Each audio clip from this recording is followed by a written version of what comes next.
It was well forecasted that this week's Silver History Sunday would be featuring this bad boy of a coin. This is the original Mexican Onza. Mexico was the first nation to issue a true silver bullion coin, and that was this Libertad in 1982. But they weren't actually released until 1984 because of some economic struggle that was going on in Mexico at the time.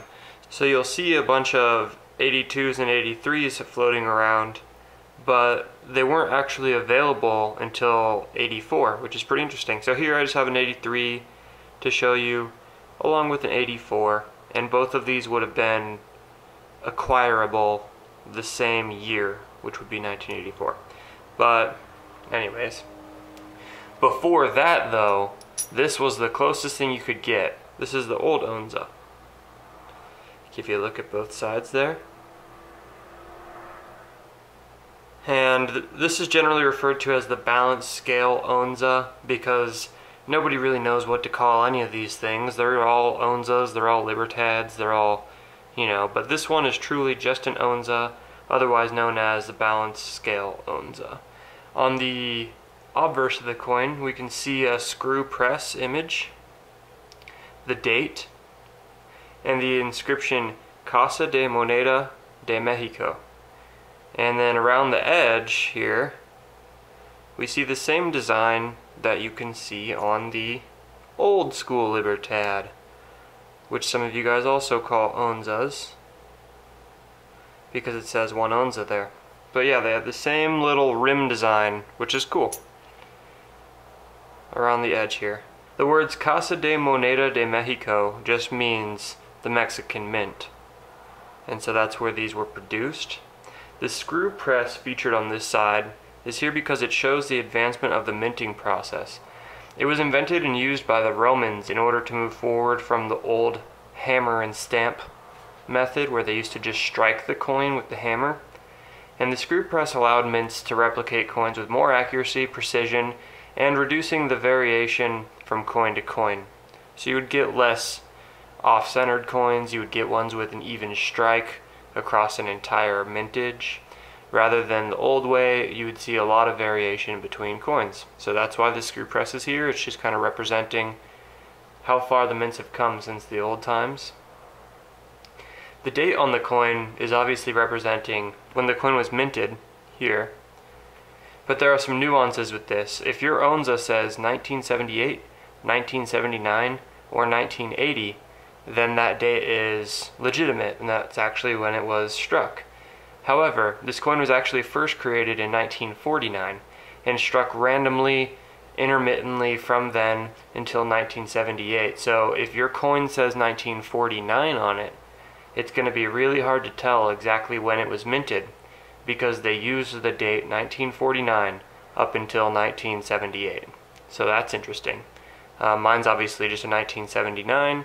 So I don't have to worry about that. I know exactly when this was minted. Okay, on the reverse, we can see the balance scale in the middle. The words Una onza troy de plata pura, which just means 1 troy ounce of pure silver. Down here you can see the words peso, 33.625 gramos.